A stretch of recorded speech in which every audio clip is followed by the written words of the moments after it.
네, 여러분 안녕하십니까. 9월 29일 금요일 아침 매일 성경 목사 함께 나누겠습니다. 오늘은 열왕기상 10장 후반부인데요. 14절에서 29절까지 말씀입니다. 제가 앞부분을 읽습니다.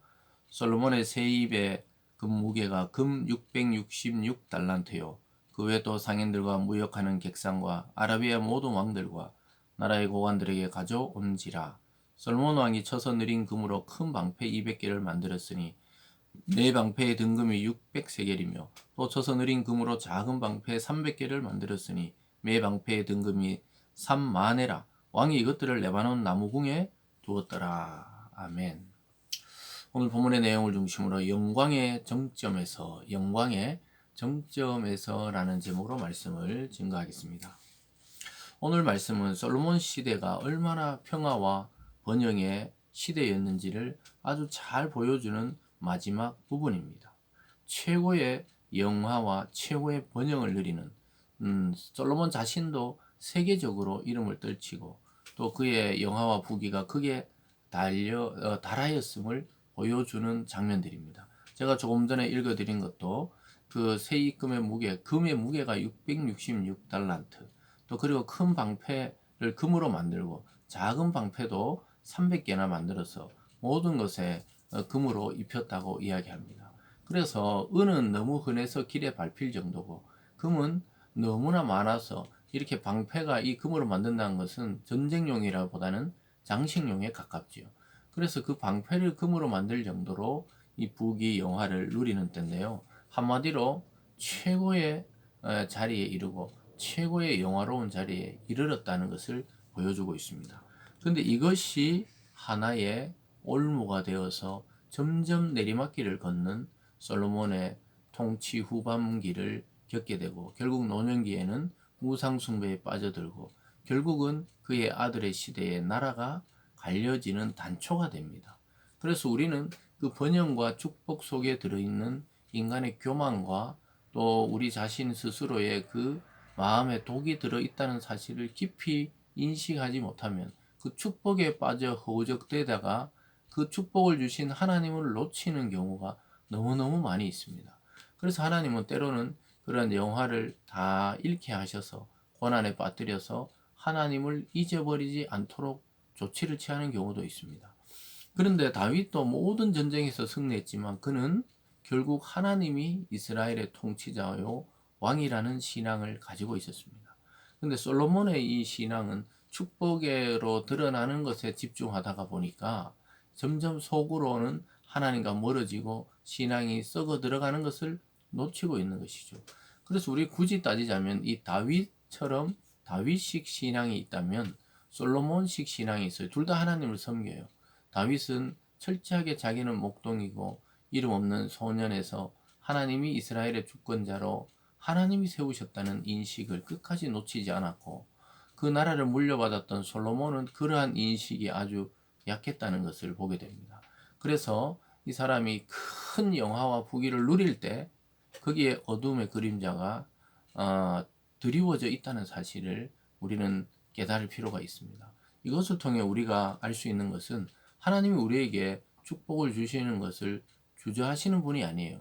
그러나 그 축복에 빠져서 하나님을 놓칠 가능성이 있다는 것을 항상 염두에 두고 있고 또 우리 자신도 그것을 늘 우리 스스로 자만하면 안 됩니다. 언제든지 하나님을 놓치고 내가 가진 물질, 내가 가진 권세, 내가 가진 명예, 내가 가진 인간관계, 또 내가 가진 학벌 이런 거에 집중할 위험성이 항상 인간은 있기 때문입니다.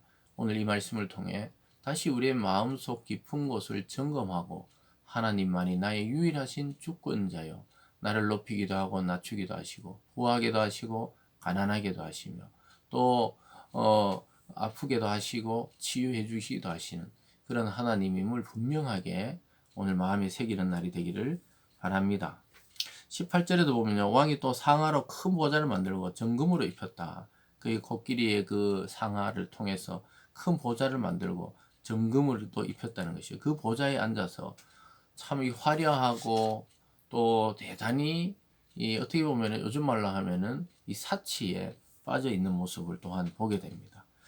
그리고 조공품들이 막 엄청나게 많이 들어왔어요. 21절에 보면 솔로몬 왕이 마시는 그릇은 다 금이요 레바논 나무 궁의 그릇들은 다 정금이라 은기물이 없고 솔로몬 시대에 은을 귀히 여기지 아니함은 왕이 바다에 다시스 배들을 두어 히람의 배와 함께 있게 하고 그 다시스 배로 3년에 한 번씩 금과 은과 상아와 원숭이와 공작을 실어 왔음이더라.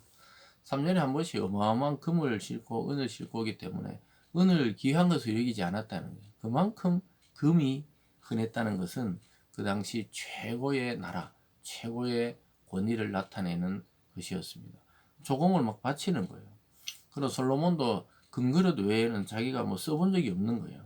너무나 사람이 존귀한 것처럼 여겨지면서 문제가 생기죠. 23절에 솔몬 왕의 재산과 지혜가 세상의 그 어느 왕보다 큰지라 온 세상 사람들이 다 하나님께서 솔로몬의 마음에 주신 지혜를 들으며 그 얼굴 보기를 원하여 그들이 각기 예물을 가지고 왔으니 곧 은그릇, 금그릇, 의복, 갑옷, 향품, 말과 노새라 해마다 그리하였더라. 솔로몬이 얼마나 지혜로운지 우리가 스바 여왕의 이야기를 통해 어제 살펴봤듯이 모든 나라에서 그 예물을 가지고 와서 막 그 지혜를 듣기를 원했다는 거예요. 하나님이 주신 엄청난 부흥이고 축복이죠. 그런데 점점 그러면서 이것이 이 무력해지고 또 무감각해지는 단계에 이르게 된다는 것을 보게 됩니다. 그래서 여러분 우리가 한번 우리 자신의 앞길도 우리가 소망을 가져야 되지만 우리가 살아온 길을 돌아볼 필요가 있어요. 우리가 어려움에 처했을 때, 더 나가서는 엄마와 뱃속에서 우리가 태어났을 때 그냥 빈 몸뚱이 가지고 태어났다는 사실을 반드시 기억해야 됩니다. 이걸 놓치고 살면 노년이 되어서도 또 장년이 되어서 우리가 잘 살게 된다든가 평안해질 때 이 감각을 놓치면은 하나님에 대한 신앙의 뜨거움이 사라져 버린 경우들을 너무나 많이 봐요. 교회를 다니고 예배도 드리고 성경도 읽지만 마음의 뜨거움과 사랑은 전혀 없는 사람들을 만나게 되는데 참 안타깝죠. 그래서 우리가 타성에 젖는다는 거, 하나님의 성경을 막 달달 외워도 냉정하고 사랑이 없다. 이러면 우리 자신을 한번 다시 생각해 봐야 합니다. 하나님의 말씀은 우리 마음을 따뜻하게 하고 사랑이 있는 인격으로 변화시키는 것인데 이 세상에 주는 이 물품들 금과 은과 부귀 영화는 우리 마음을 점점 딱딱하게 하고 냉정하게 하고 다른 사람을 업신여기게 생각하기가 쉽게 만듭니다. 그리고 오늘 마지막에도 보면요 병과 마병도 막 넘쳐나요. 이게 하나님 말씀과 어긋나는 것이죠. 왜냐하면 이스라엘은 너무 많은 병과 마를 가지지 말라고 이야기했다는 것이죠. 그래서 하나님의 율법은 왕은 많은 병마를 두지 말고 말을 얻기 위해 사람을 애굽이나 다른 데 보내지 말라 했는데 완전히 반대로 지금 행하는 걸 보게 돼요. 26절부터 볼까요?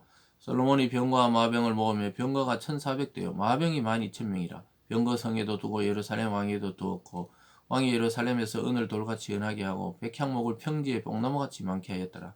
솔로몬의 말들은 애굽에서 들여왔으니 왕의 상인들이 값주고 산 것이며 애굽에 들여온 병거는 한 대 은 600세겔이요 말은 한 필에 150세겔이라 이와 같이 헷사람의 모든 왕과 아람 왕들에게 그것들을 되팔기도 하였더라. 그러니까 아주 율법에 어긋나는 것을 하는 것이죠.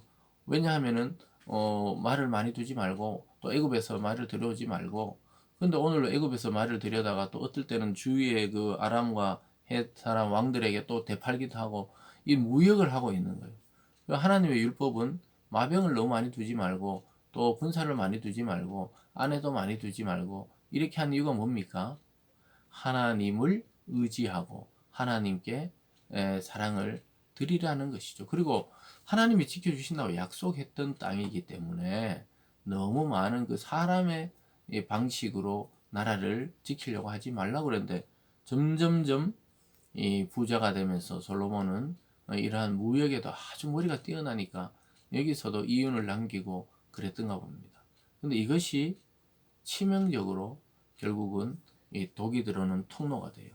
결국은 애굽 공주와 결혼하면서 애굽의 우상이 들어오고 또 다른 나라와 결혼하면서 또 다른 우상이 들어오고 이러한 지경에 빠지게 되는 것입니다. 사랑하는 여러분, 오늘 말씀을 통해 솔로몬 시대 평화와 번영의 시대, 그에 관한 마지막 부분을 우리가 살펴보면서 참 이 굉장히 영화롭고 복된 것 같지만 또 한편으로는 여러 가지 사치와 또 교만과 또 무엇보다 율법을 어기는 것에 무감각해지는 솔로몬의 모습을 보게 됩니다.